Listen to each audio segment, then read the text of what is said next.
Жүрегі барды тебірентіп, өтіп жатқан өнер мерекесіне қош келдіңіздер.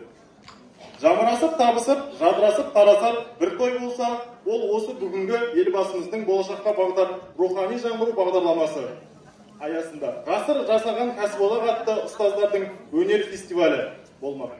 Қордай ауданында түбірге бөлейтін, шабытты шалшытатын думанды кезең Әлжан ауылына тағы да келіп жетті. Өнер өрісі өрбіп, ел тілеп түгенделе берсін.